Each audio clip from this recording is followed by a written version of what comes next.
February, I had the biggest breakdown where I just like, Sure. they told me I needed to be on disability insurance for the rest of my life because I'm clearly not capable of holding down a job, and all of the Mm. things that they put onto people with a label.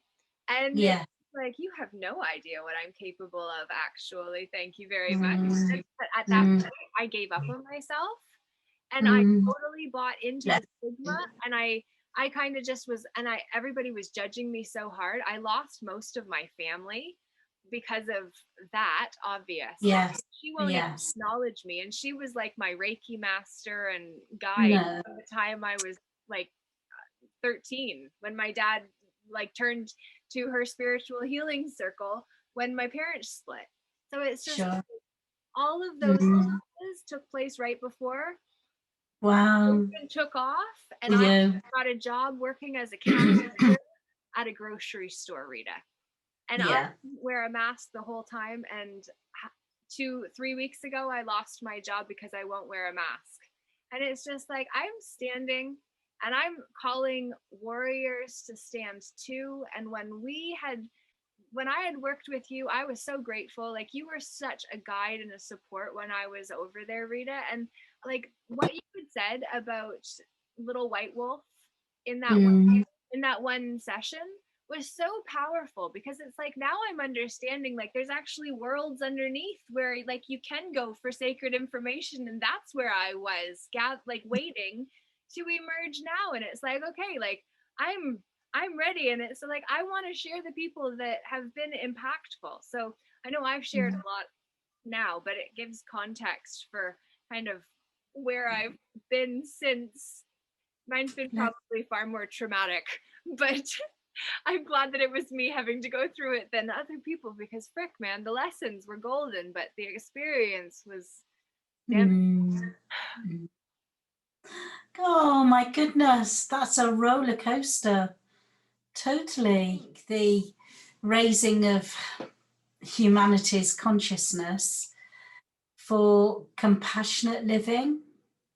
And here in the UK, I'm part of this organisation, this charity, which is providing holistic healthcare free. So it's absolutely free.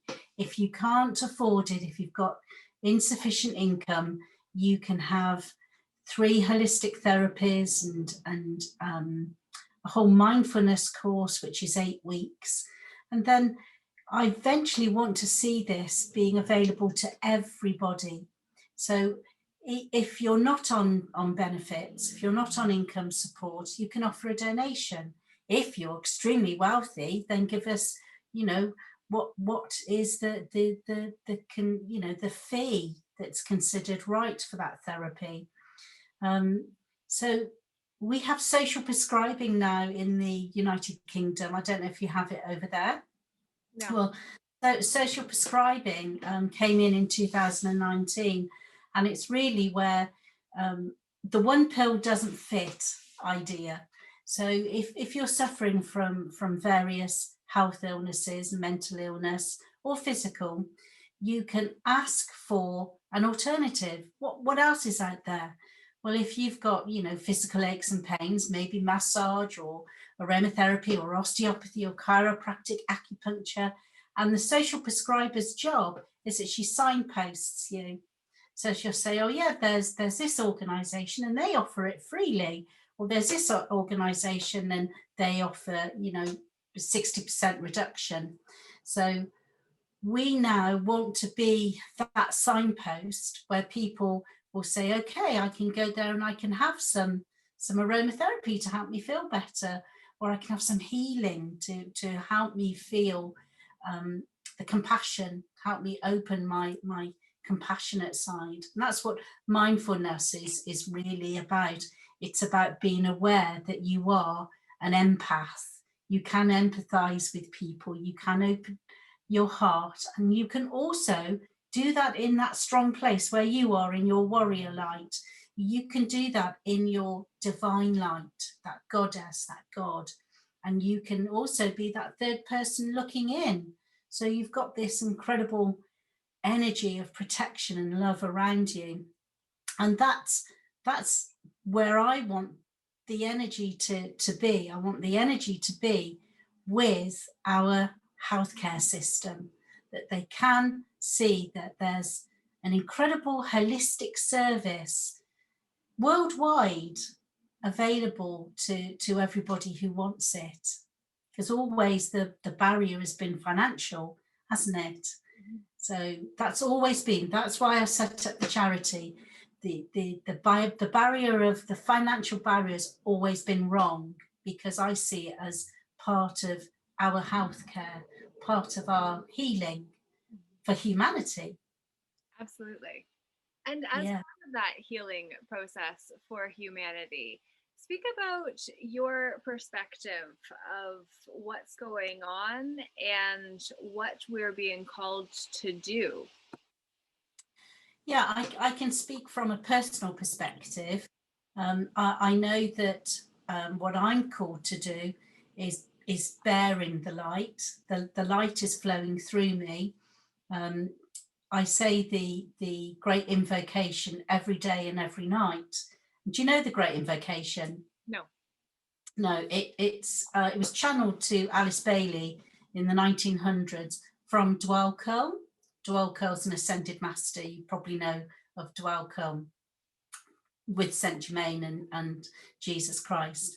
So he's called the Tibetan monk, and he channeled to Alice Bailey, and I'm just going to put it into the 21st century words, because it's very sort of aimed at men.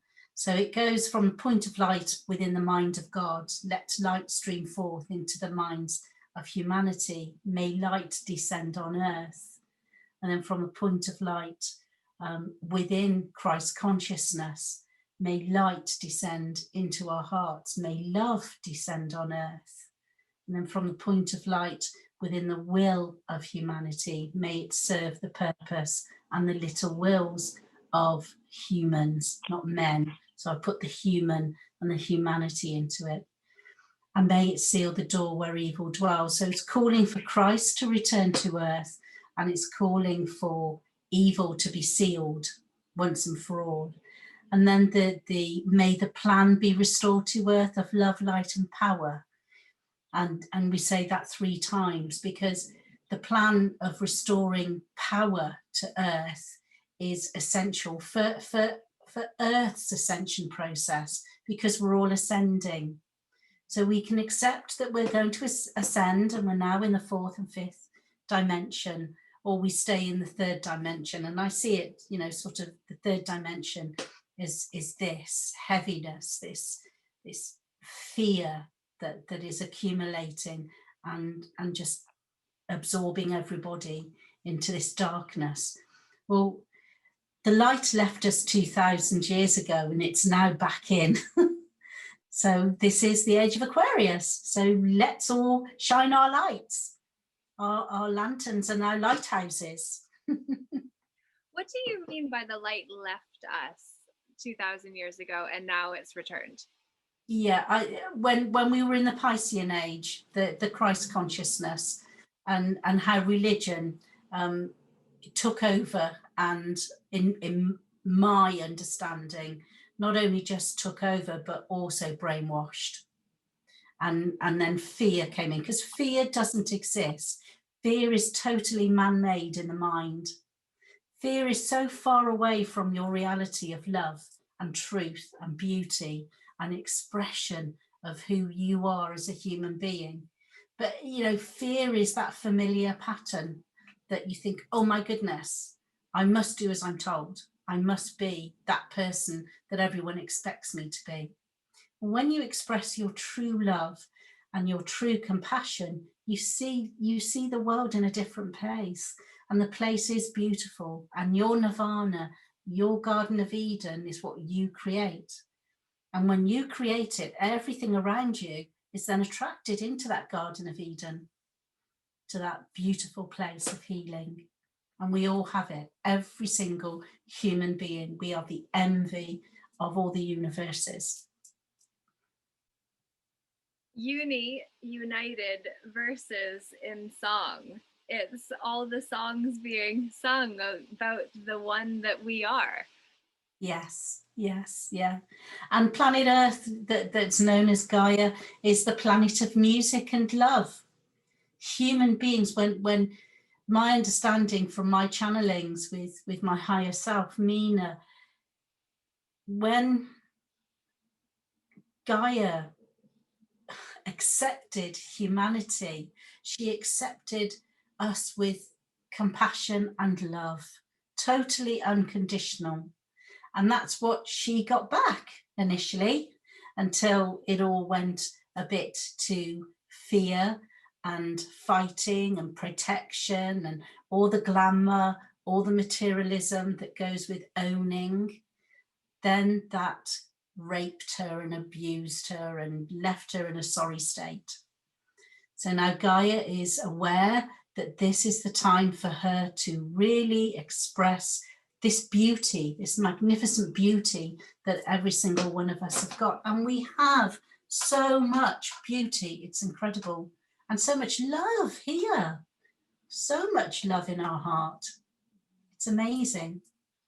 Absolutely. If we turn off the propaganda boxes that spout out all the BS that's being fed about what to believe, those belief systems being what I meant by BS for anyone that was questioning, but it's just like, if we turn those off, where's the virus? Other than on the faces of the ones who have bought in. And what is a virus? Yeah, I think this whole COVID-19 and this whole virus thing, I've asked higher self and connected with my monad, and I've asked, what is the meaning of this? And you know, there is a specific meaning for humanity. This had to happen. This suppression, this controlling had to happen for the likes of you and me and Joe Blogs next door to connect with their pure light, to know that there is more than just what they see and feel. There is so much more to them. They are all divine. Every single human being is divine. And the jab's not going to be the miracle cure. The miracle cure is that Gaia has had time to rest, to heal, to nurture, and so many human beings have had time to rest, heal, and nurture. And they quite like being in their cave. That going into your cave, that time to allow your mind to heal itself. You couldn't go out when you were in lockdown. First time, you couldn't go out. So for a lot of people, it was a time to reflect on who they are as human beings. And everyone has found some glimmer of light. Everyone.